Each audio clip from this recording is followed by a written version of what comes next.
My wife is a carp spirit, wanting to devour me to become a dragon. The live-streaming sorceress desires my vital essence. Everyone thought I was the prey, but little did they know, I was the one setting the chessboard. Alas, in the end, I discovered even I wasn't real. I am Ethan Yao, the crown prince of Beijing's elite.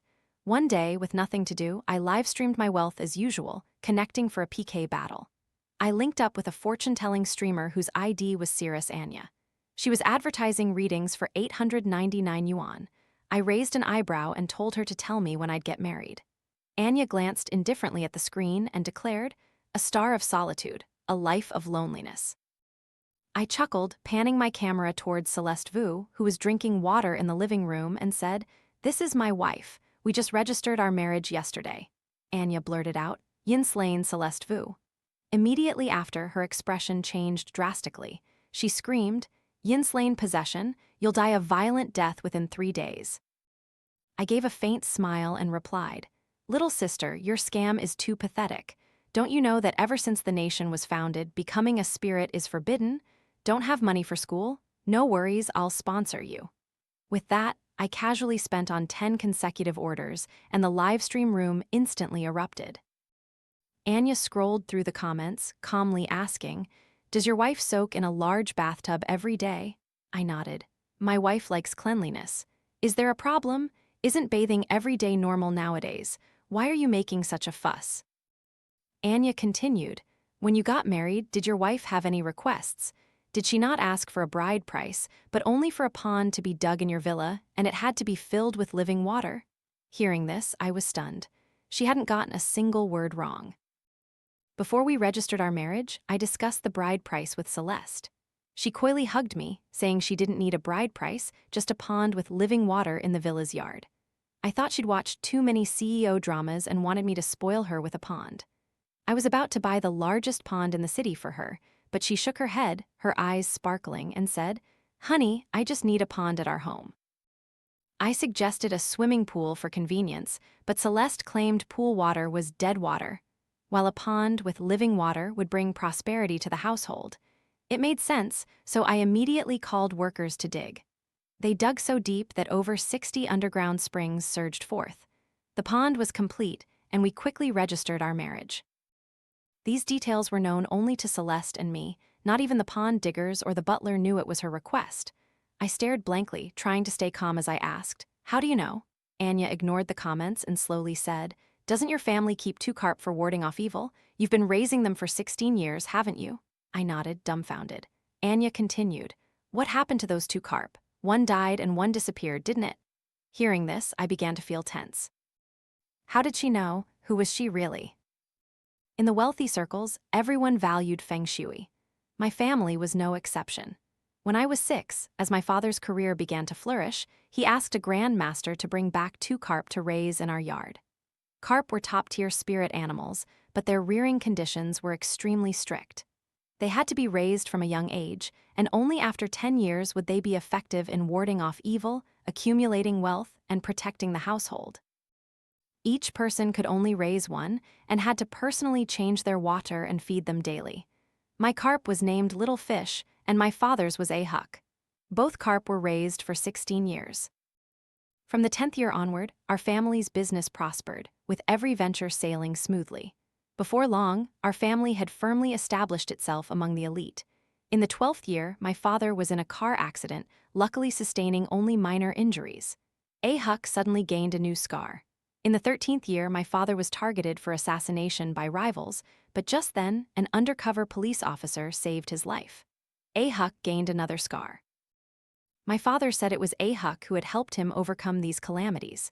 Similar incidents occurred repeatedly, and the scars on A Huck's body grew more numerous. By the 16th year, my father and I were kidnapped by enemies and almost lost our lives. When we finally escaped and returned home, A Huck was found floating belly up, with a large hole in its head, dead in its tank. Little Fish had vanished. Not long after, my father went exploring with friends and disappeared in the desert. When found, he was merely a withered corpse. In those 4 years, I raised many other carp, but none lived for more than a year. All died strangely. The deaths of Huck and the disappearance of little fish were known to no one except for two uncles who had built the family business with my father. Anya slowly took a sip of tea and said, "Your wife is that vanished carp. Carp that live for many years in a pond absorb malevolent spirits and grievances, accumulating heavy dark energy. Once a spirit animal's nurturing is interrupted, its owner is bound to suffer a backlash. What's more, this isn't an ordinary carp. It has returned to claim your life." Celeste gently brought over a plate of sliced fruit and said, "Honey, have some fruit."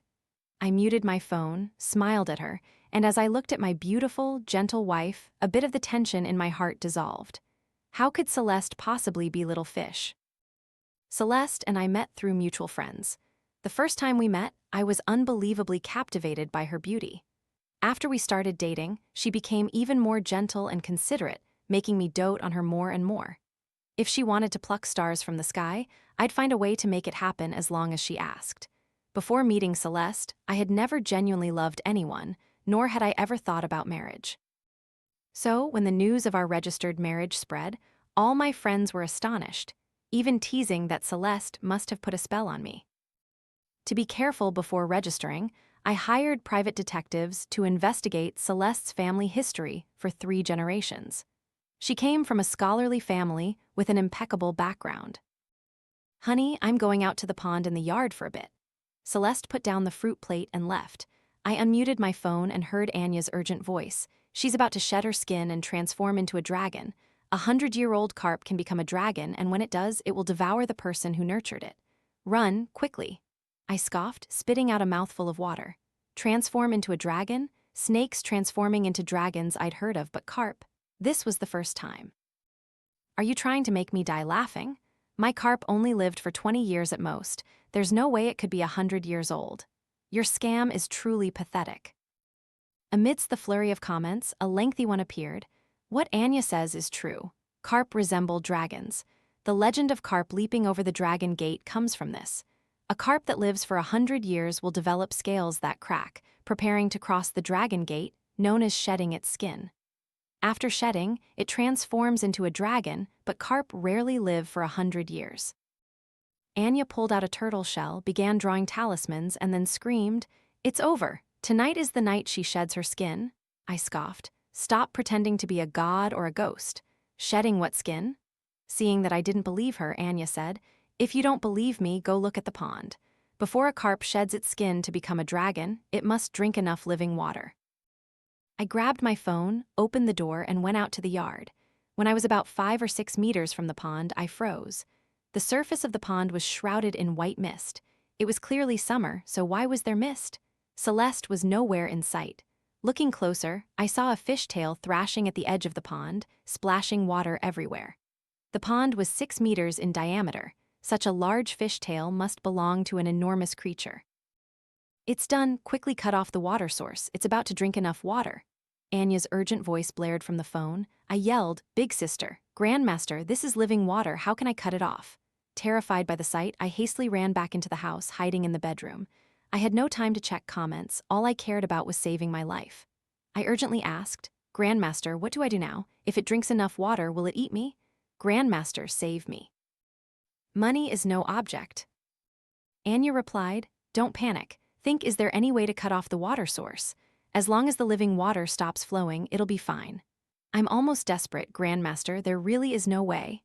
Thump, thump, thump footsteps sounded outside the door. "Honey, where are you?" Celeste called out. The other day, I passed by a Taoist temple, and a female Taoist priest kept pressuring me to buy a carp-shaped balloon, saying it would bring prosperity to the household if placed in the pond. I just dropped it by the pond's edge, and who knew, it immediately exploded. So frustrating. "Honey, are you in the bedroom?" It turned out the fishtail I saw was just a balloon. I breathed a sigh of relief, put on my headphones, took my phone to the living room, and put my arm around Celeste's waist. "Wife, I'm live streaming and connected with a Taoist priest. Come say hello to everyone." A hint of panic flashed in Celeste's eyes. She quickly waved her hand. "Oh, honey, I don't want to be on camera." I turned to Anya. "Anya, it was fun teasing me, wasn't it? You wanted to get my attention this way. All right, you win. You've successfully captured my attention." I rattled off in a CEO-like tone. Anya shook her head helplessly. A carp that drinks enough living water will reveal its scales. She likes to swim but never goes to public swimming pools, and she always avoids you after swimming, doesn't she? Indeed, Celeste had a habit of swimming every day but never went to public pools. She usually swam in natural lakes and always went alone. I nodded blankly. Anya glanced at the desk calendar, her voice urgent. It's ruined. Tonight is the full moon. She's about to shed her skin. Seeing that I was still skeptical, she continued. When a carp transforms into a dragon, 2 bumps will grow on its head. Check if Celeste has bumps on her forehead. From the bedroom, the sound of something falling echoed. Celeste feigned innocence. Honey, I'm sorry. I accidentally broke the glazed glass ornament you gave me. Celeste usually wore bangs, but now a few wisps of messy hair fell over both sides of her forehead. Her makeup also looked strange, no longer gentle but alluring, bewitching, even a little demonic. I felt uneasy, pulling her hand to comfort her. It's okay, wife, I'll get you another one in a few days. I quickly glanced over the top of her head and through her hair saw 2 bumps on her forehead. A strange, fishy smell, like fish mixed with blood, subtly emanated from her. I tried to stay calm, cleared the shattered pieces on the floor, and then ran straight into the bathroom. Trembling, I told Anya, Grandmaster, I believe you. She really does have 2 bumps on her forehead. Save me. Thump, thump, thump, a knocking sound echoed at the door. Honey, why are you in the bathroom so long? You even brought your phone in? You don't like me anymore, do you? Celeste's voice was tearful outside the door. Anya shrieked, Don't open the door. Carp become stronger when they encounter water. The bathroom has a lot of water. Opening that door is asking for death. I trembled, typing in the comments section, Everyone, what do I do now? It's urgent. Anya urgently jumped out the window. Honey, what are you doing in there? Celeste's voice grew increasingly mournful, sending shivers down my spine. I tried to stay calm. Wife, I have a stomachache. I'll be out in a bit. You go rest first. Celeste didn't listen, banging on the door harder. Honey, open the door. I left my cotton pads in the bathroom. Honey. Her voice became increasingly shrill and terrifying. I tore a corner off the frosted glass on the door and peered down at Celeste's lower half. The blood in my veins seemed to freeze. Her legs were covered in red scales, a truly horrifying sight. I quickly sent 1,000 orders through Anya's livestream link, trembling as I typed. Grandmaster, save my life. 890,000 yuan is the down payment. I'll compensate you more later. I tremblingly opened the window. Just then, a comment flashed by. Young Master Yao, don't jump. This is a scam. News just broke that Vice President Liu Fu of your company revealed business secrets to a rival. It's certainly Anya and Celeste colluding with Vice President Liu to trick you. Your family's secrets were leaked by Liu Fu. They're using supernatural tricks to lure you outside. Their people are definitely out there. Don't go out. After reading the comment, I smiled and jumped out the window. Simultaneously, both my and Anya's live streams were instantly locked. I ran to the yard, reaching the pond, pulled a barrel of gasoline from behind the peach tree, and poured it into the pond. Done. A shrill female voice rang out behind me. Ethan Yao, come out. Don't hide anymore. You can't escape. Devouring you, I will become an azure dragon. I have waited over 100 years for this day. I clutched a handful of cinnabar powder, suppressing my fear, and hid in a corner of the pond. Honey, come out, my precious darling, where are you? Through a gap, I saw Celeste, her hair disheveled, the 2 bumps on her forehead looking like deer antlers. One side of her face shimmered with fish scales, while the other still bore traces of her bewitching makeup. Her legs had transformed into 2 branching fishtails. I held my breath, huddled in the corner, silently chanting, Don't see me, don't see me. Celeste's voice grew closer and closer. Honey, ha, I see you, she shrieked excitedly. I started, feeling a chilling gust behind me, then a hand rested on my shoulder before grabbing my collar. The hand was icy cold and smooth, like a layer of water. I swung the cinnabar towards Celeste. A piercing shriek echoed, the hand released me, and she clutched her face. I seized the opportunity to run to the other side of the pond. Celeste immediately pursued me, her face contorted, fish scales clearly visible, the 2 bumps on her forehead glowing fiery red.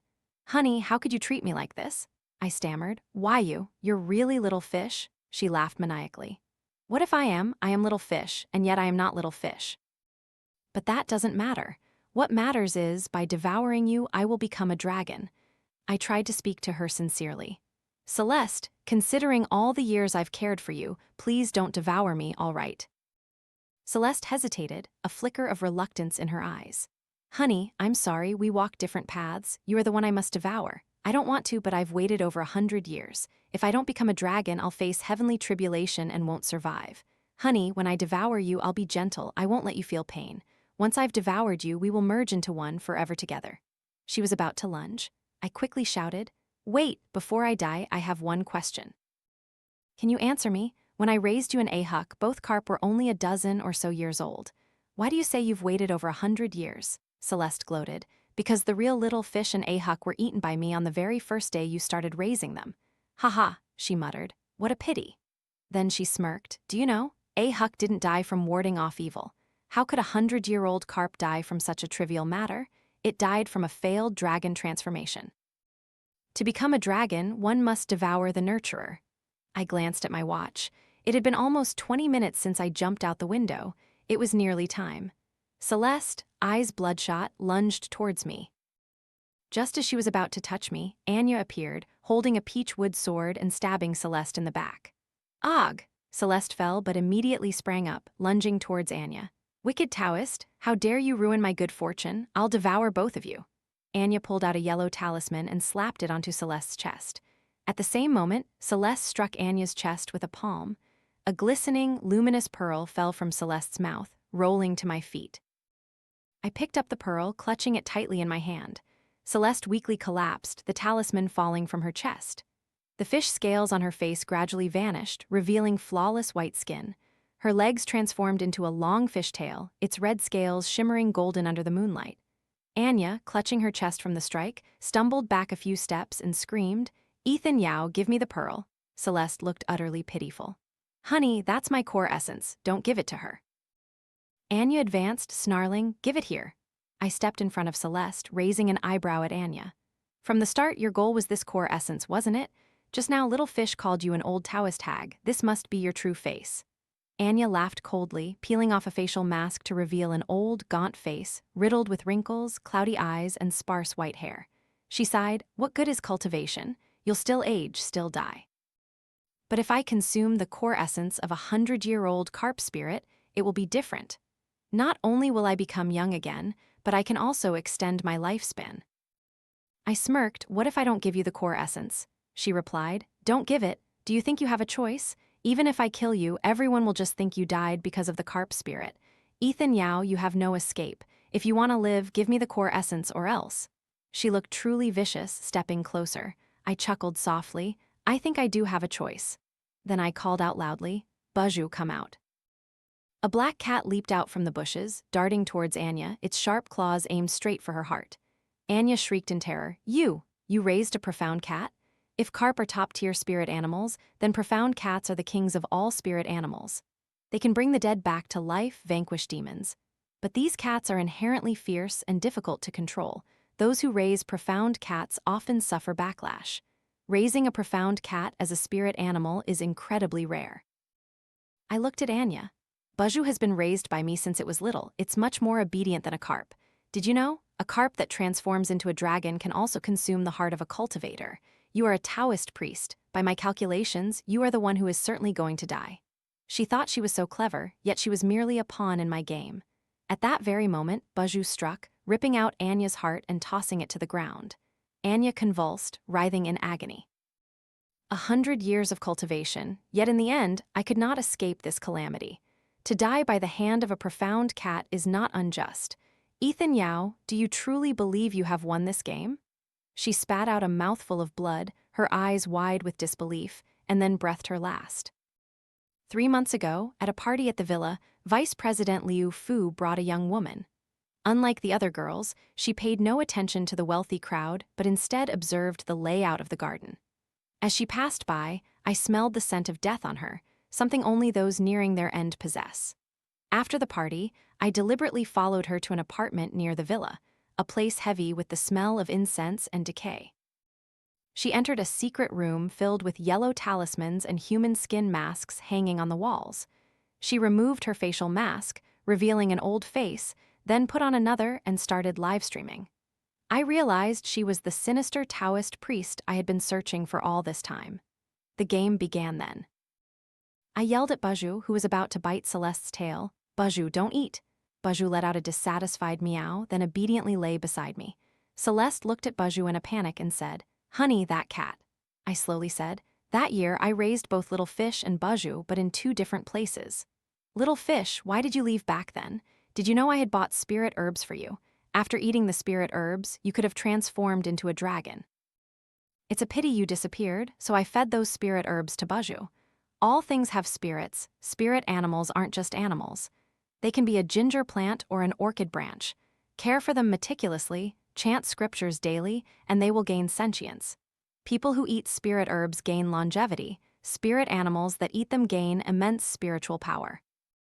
Celeste, eyes red-rimmed, crawled to my feet, clutching my trouser leg. "Master, Little Fish knows her mistake. I don't want to become a dragon anymore. Can I stay by Master's side forever?" I lifted her chin. "You've waited so long, why wouldn't you transform into a dragon? You must." The clouds obscuring the moon gradually dispersed.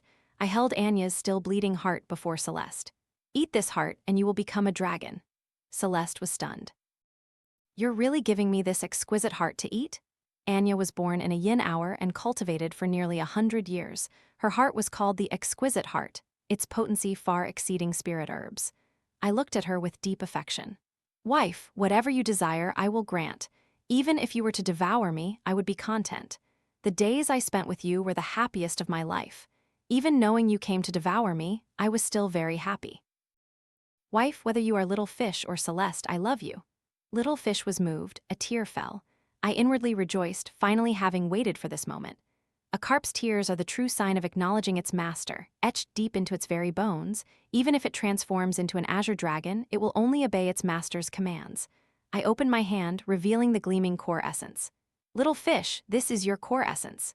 Celeste, eyes brimming with tears, swallowed the pearl and then devoured the heart. The clouds completely vanished and the moonlight shone brightly. Under the moonlight, Celeste's red scales sparkled, and her fishtail gradually peeled away, revealing an azure dragon's tail. A 2-meter-long azure dragon appeared, its eyes half closed. I took a knife and cut my palm, letting my blood drip onto the dragon's tail. The azure dragon opened its eyes, circled me, then wagged its tail. People only know the story of Carp leaping over the dragon gate, but they don't know that it's merely a step towards ascending to the heavens. Dragon transformation is only the beginning. Carp are top-tier spirit animals, not only for their ability to ward off evil, but because the sacred dragon they transform into is the ultimate spirit animal. From the moment Celeste appeared, I knew she was Little Fish. She was too perfect, not like a human, but like Little Fish, capable of granting every wish. I silently walked into the net she cast, showering her with affection so she could feel human love and warmth. When I proposed and she accepted, I knew she was no longer just a carp, but had begun to yearn for human affection. A perfect plan had formed in my mind. Both Anya and Little Fish thought they were the ones setting the trap, never realizing they were merely pawns in my game. The next day, news shook the entire city. The newlywed wife of young Master Ethan Yao, Celeste Vu, along with fortune-telling streamer Anya, had committed fraud and extortion against the young master. Due to a dispute over splitting the money, Celeste Vu murdered Anya, set fire to the villa to destroy evidence, but she herself did not escape the flames. When the police arrived, the Yao family villa was a pile of ruins, with only 2 charred bodies remaining. In a suburban villa, an azure dragon coiled around the rafters. I sat on a chair in the yard, watching Baju chase butterflies, contemplating all that had transpired. Everything seemed too smooth, yet I felt something was amiss, something I couldn't quite pinpoint. What did Anya's dying words truly mean? "Ethan," a familiar voice called out. I turned, seeing my father, who had died years ago, standing there holding a glass fish tank. Inside the tank, a carp identical to Little Fish swam. I stammered in horror. "Who are you?" He replied, "I am your father." "Father, my father is dead. I clearly saw his corpse." Seeing my panicked state, my father slowly said, "Do you remember the twin fish jade pendant?" I nodded. The twin fish jade pendant can duplicate any living creature. The replica is not only identical, but also possesses the original's memories and habits. But that's just a legend. No one has ever truly seen it. He is a replica of my father. I looked at him with doubt. He looked at the azure dragon in the distance, saying nothing. I followed his gaze, astonished to discover that the azure dragon, under the sunlight, cast no shadow. And neither did I so. It turned out that little fish and I were merely replicas, an experiment by him to create a different outcome. And this time, he had won.